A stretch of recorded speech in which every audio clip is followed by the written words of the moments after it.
مولاي صل وسلم دائما أبدا على حبيبك خير الخلق كلهم. مولاي صل وسلم دائما أبدا على حبيبك. اب وہ یزید جب تخت نشین ہوا تو حضرت امام حسین رضی اللہ تعالی عنہ کو ولید بن عتبہ نے بلا کر کہا کہ تم یزید کے لیے بیعت کر لو. تو حضرت امام حمام حضرت امام حسین نے دو ٹوک کہا کہ یہ کیسے ہو سکتا ہے کہ میں اس جیسے ظالم شخص کے ہاتھ پہ بیعت کروں.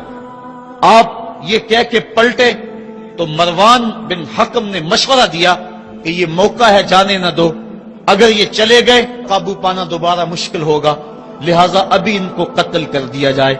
یہ حضرت امام حسین رضی اللہ تعالی عنہ کے کانوں میں آواز پڑی. روایات میں آتا ہے کہ آپ نے انہی قدموں کے بل پیچھے پلٹ کے نیام سے تلوار باہر نکالی اور ہوا میں لہرانی شروع کر دی. محمدی کچھار سے حیدری شیر نکل آیا. کہا ولید بن عقبہ تو ہمیں نہیں جانتا ہم کون ہیں؟ آنا حسین ابن علی ابن ابی طالب، میں حسین ہوں، علی کا بیٹا ہوں اور علی ابو طالب کا بیٹا ہے. ہمارے گھر میں قرآن اترتا رہا ہے، فرشتے ہمارے گھر میں آتے رہے ہیں. وَيَزِيدُ ابن المعاویہ فاسق فاجر قاتل النفس مولن بالفسق شارب الخمر. اور یزید فاسق ہے، فاجر ہے، مسلمانوں کا قاتل ہے اور شراب پیتا ہے، اس لیے حسین ڈنکے کی چوٹ پہ یزید کی بیعت سے انکار کرتا ہے. حضرت امام حمام امام حسین رضی اللہ تعالی عنہ نے انکار بیعت کی وجہ بیان کر دی. آج یہ پراپیگنڈا کیا جاتا ہے کہ یہ دو شہزادوں کی جنگ تھی اور یہ اقتدار کے لیے سب کچھ ہوا. اگر یہ بات ہوتی تو ترمح بن عدی کہہ رہا ہے، حاتم طائی کا پوتا، جب آپ میدان کربلا کی طرف بڑھ رہے ہیں، حضور آپ میرے پہاڑوں میں آ جائیں اور 5000 کا لشکر آپ کی پشت پہ رکھ دوں گا اور آپ جدھر بڑھیں گے وہ جان نثاری کرتے ہوئے آپ کے پیچھے ہوں گے اور یزید کی حکومت کے ٹکڑے کر کے رکھ دیں. حضرت امام حمام امام حسین نے ترمح بن عدی بن حاتم کی اس پیشکش کو ٹھکرا دیا. کہا میں تو کسی اور کام کے لیے جا رہا ہوں. یزید کے چہرے سے اس نقاب کو نوچنا تھا، اس کے مکروہ چہرے کو لوگوں کے سامنے ننگا کر کے بتلانا تھا کہ یہ وہ شخص ہے کہ جس کے بارے میں میرے محبوب اور میرے نانا نے خبر دی ہے کہ بنو امیہ کا ایک ظالم شخص میری سنت کو بدلے گا اور وہ سنت کو بدلنے والا یہی شخص یزید ہے. تو حضرت امام حمام حضرت امام حسین رضی اللہ تعالی عنہ، واقعہ بڑا طویل ہے. مدینہ تو رسول چھوڑا اور 8 دن حاجی مدینہ تو رسول میں رہتا ہے اور چھوڑنا قیامت سے کم نہیں ہوتا. اور حسین تو پیدا مدینے میں ہوئے تھے، ان کا مسکن مدینے میں، وہ کھیلنے کے لیے نکلتے تھے تو مسجد نبوی کا صحن ہوتا تھا. حضرت امام حسین کے گھر کا دروازہ مسجد نبوی کے اندر کھلتا تھا. وہ حسین جو مسجد نبوی میں کھیلتا رہا، حضور کے کندھوں پہ سواری کرتا رہا اور حضور ان کو پکڑ کے اپنے پاؤں پہ اور اپنی رانوں پہ اور اپنے پیٹ پہ اور اپنے سینے پہ بٹھاتے رہے، جن کے لیے حضور خطبہ چھوڑتے رہے، سجدوں کو طول دیتے رہے. وہ حسین ابن علی آج اس شہر مدینہ کی بہاروں کو چھوڑ رہے ہیں. حضور کی بارگاہ میں آخری سلام کہہ کے اپنی والدہ ماجدہ کی حضور سلام کہنے کے بعد حضرت امام حمام مدینہ تو رسول سے مکہ المکرمہ گئے. وہاں پہنچ کے آپ نے ماہ شعبان، ماہ رمضان، ماہ شوال اور ماہ ذیقعد اور ذی الحج کے کچھ دن گزارے. 2 ذی الحج کو یا ایک روایت میں 7 یا 8 ذی الحج کو پھر شہر مکہ بھی چھوڑ دیا. قصہ طویل ہے کہ 150 خطوط تھے کوفیوں کے جنہوں نے لکھا تھا کہ ہمارا امام کوئی نہیں، آپ آئیں اور ہم آپ کی قیادت کے اندر حق کا علم لہرانا چاہتے ہیں.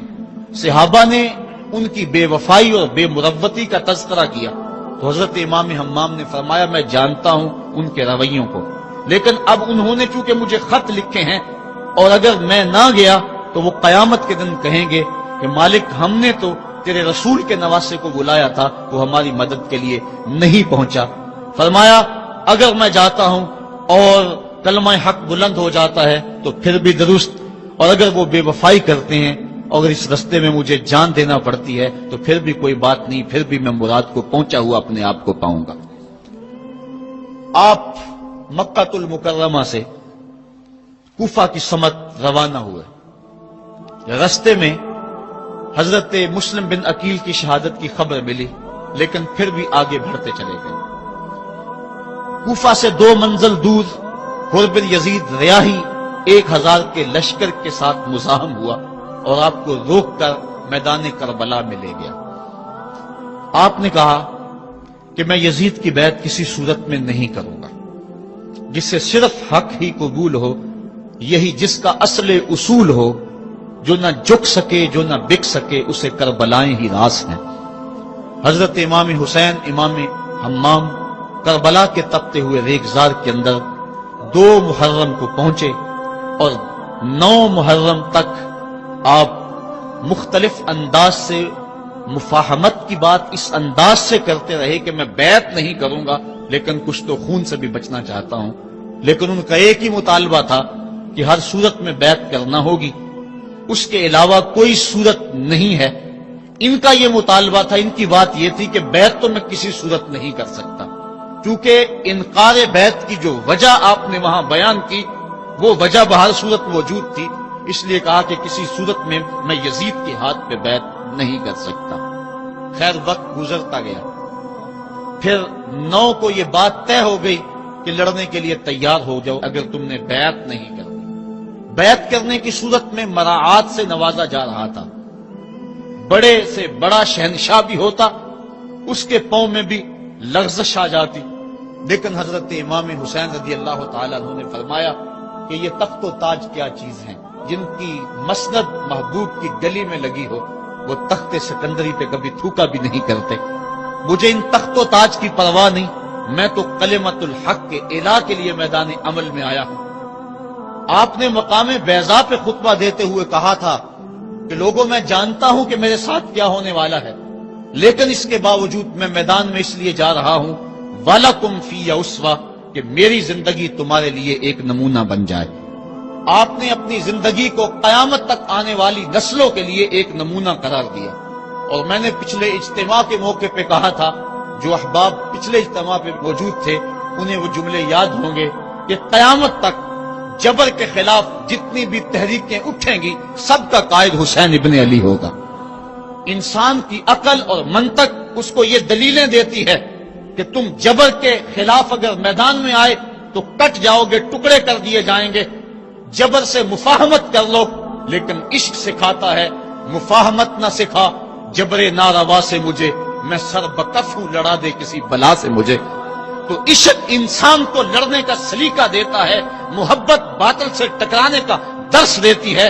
کہا میں اس کے باوجود میدان عمل میں جا رہا ہوں اس لیے کہ میری زندگی تمہارے لیے نمونہ بن جائے، اور قیامت تک لوگ میری زندگی سے راہیں تلاش کرتے کرتے میری زندگی کو نمونہ بناتے بناتے جبر کے مقابلے میں کھڑے ہو جائیں اور سرخروئی اور کامیابی حاصل پائیں۔ تا قیامت قطع استبداد کر، موج خون او چمن ایجاد کر۔ اللہ اللہ بائے بسم اللہ پدر، مانائے ذبح عظیم آیت بسر۔ سرخ رو عشق غیور از خون او، شوخی این مصرع از مضمون او۔ عشق غیور کے چہرے پہ جو سرخی دوڑ رہی ہے یہ حسین ابن علی کے خون کا صدقہ ہے۔ ان کے خون نے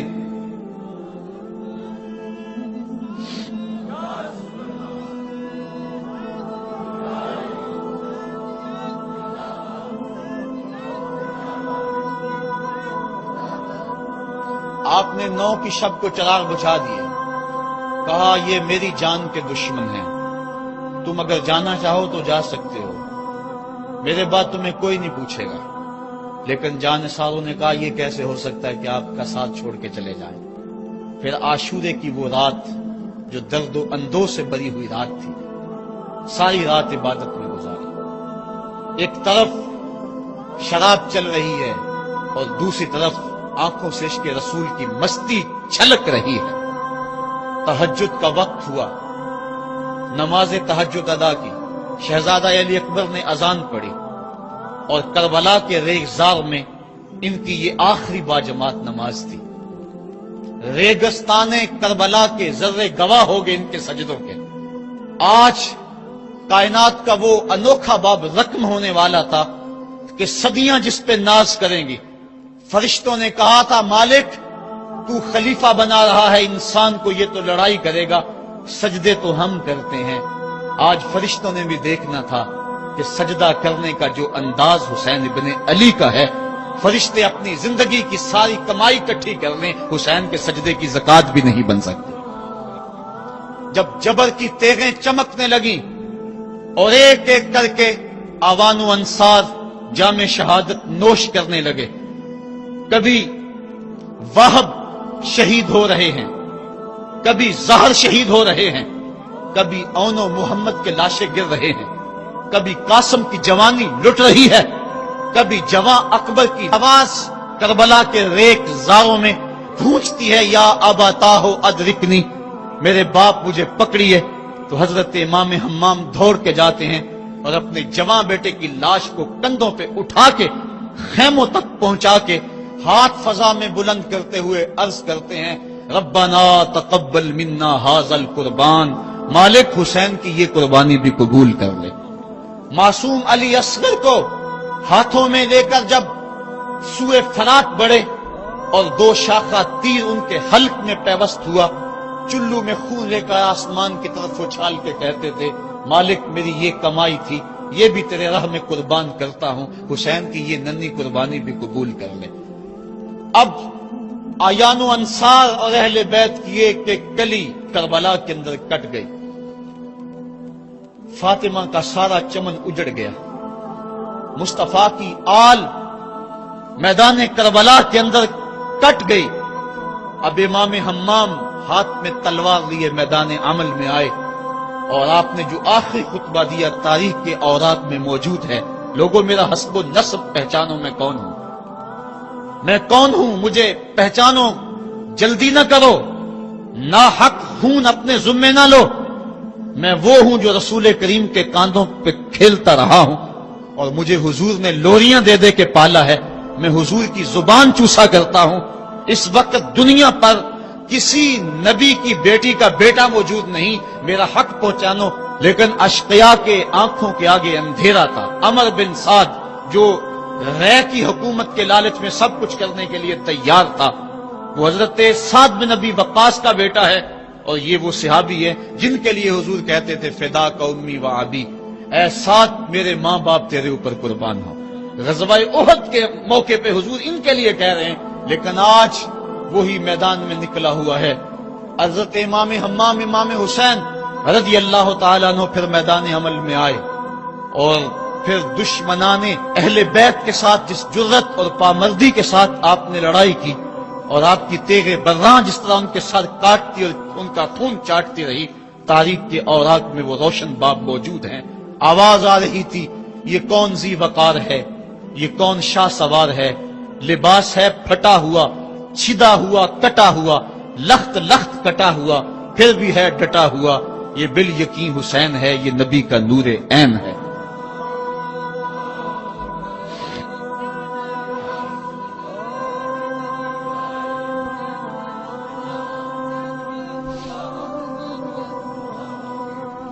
حضرت امام حسین حضرت امام حمام رضی اللہ تعالی عنہ میدان کربلا کے اندر جبر کی تیغوں کے مقابلے میں کھڑے ہیں۔ حق بلند ہوتا ہے، باطل کے پاس جتنے مرضی لاؤ لشکر ہوں، باطل بزدل ہوتا ہے، اس کے سینے کے اندر وہ حرارت نہیں ہوتی جو حق کے سینے کے اندر ہوتی ہے۔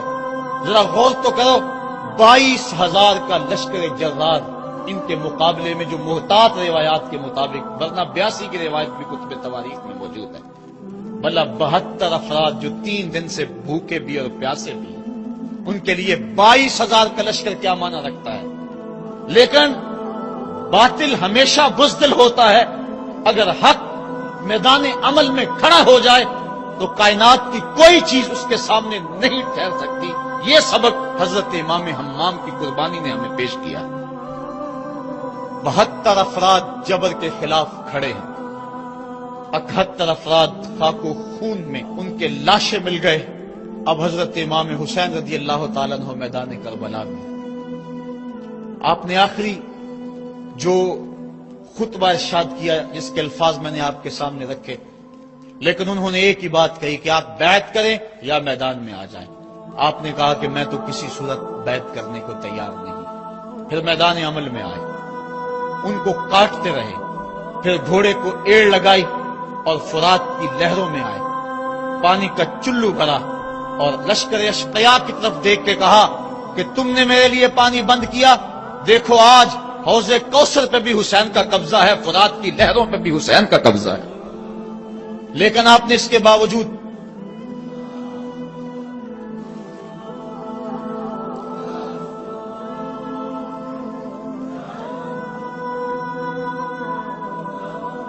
حضرت امام حمام حضرت امام حسین رضی اللہ تعالیٰ عنہ نے پانی پیا نہیں۔ ان کو سکینہ کی پیاس یاد آ گئی ہوگی، جس طرح حضرت علی اصغر پیاس سے شہید ہوئے وہ منظر یاد آ گیا ہوگا۔ اور دوسری بات یہ تھی، یہ امتحان تھا، اس لیے حضرت امام حمام نے پانی نہیں پیا، لیکن ان کو بتلانا مقصود تھا کہ اگر میں چاہوں تو یہ پانی پہ قبضہ کر سکتا ہوں، اور پھر یہ ساقی حوض کوثر کے نواسے ہیں، اگر یہ اشارہ کرتے تو کوثر کی نہریں چھلک کے کربلا کے میدان میں آ جاتی۔ لیکن امتحان دینا مقصود ہے۔ مصطفیٰ کریم کے ہاتھ بھی اٹھے ہوئے ہیں، اللہم آت الحسین صبرا و اجرا، اے اللہ میرے بیٹے حسین کو صبر بھی بخش دے، اجر بھی بخش دے۔ حضرت امام حمام رضی اللہ تعالیٰ عنہ جبر کے مقابلے میں ڈٹے ہوئے ہیں، آپ کی تیغ برقاں ان کا خون چاٹتی رہی، پھر انہوں نے یک بارگی آپ کے اوپر حملہ کر دیا۔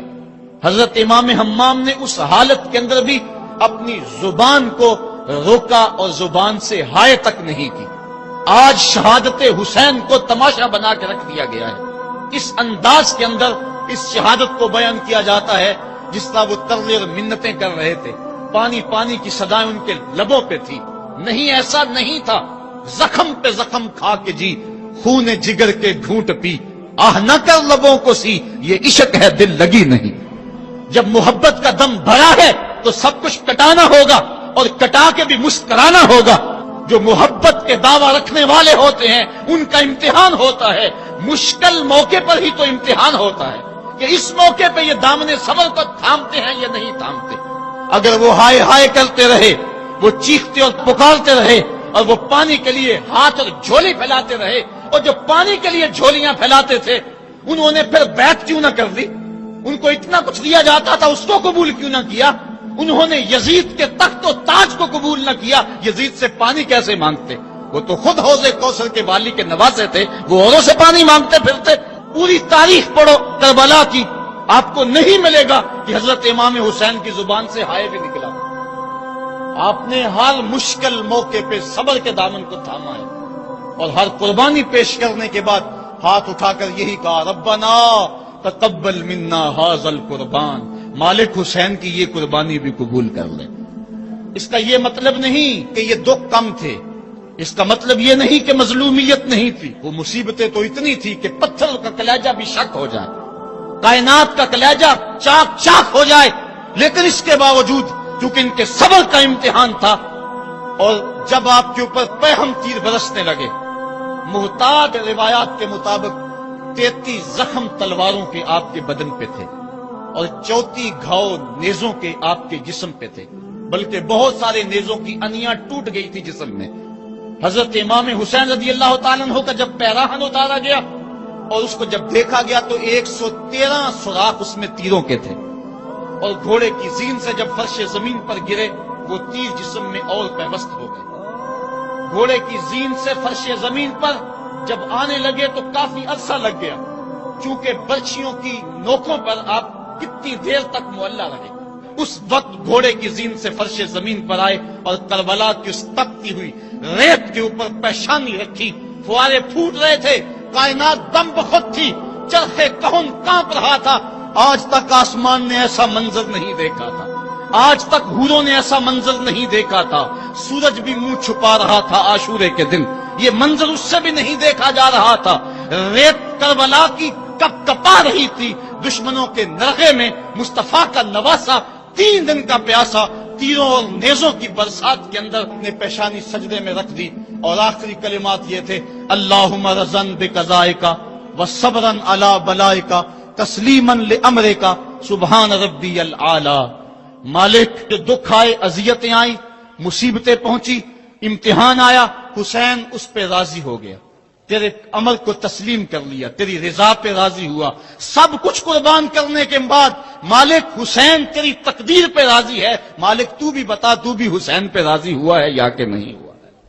تو حضرت امام حمام کا سر اس وقت تن انور سے جدا کر لیا گیا جب آپ سجدے کے اندر جھکے ہوئے تھے، سجدے میں سر جھکا ہوا تھا کہ دست قاتل نے جدا کر دیا۔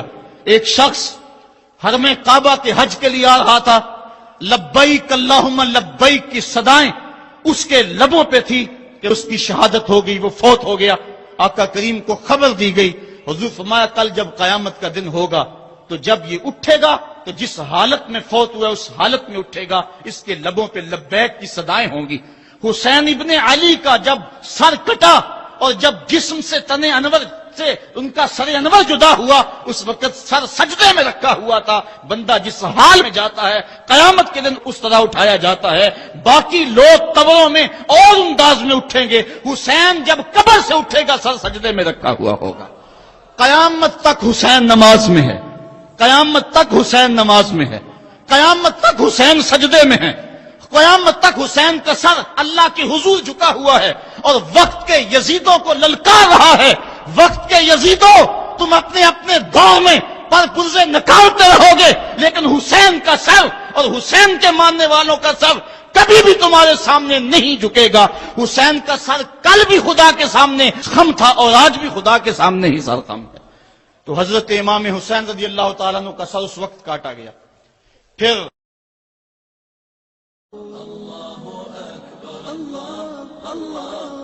اللہ اکبر، لا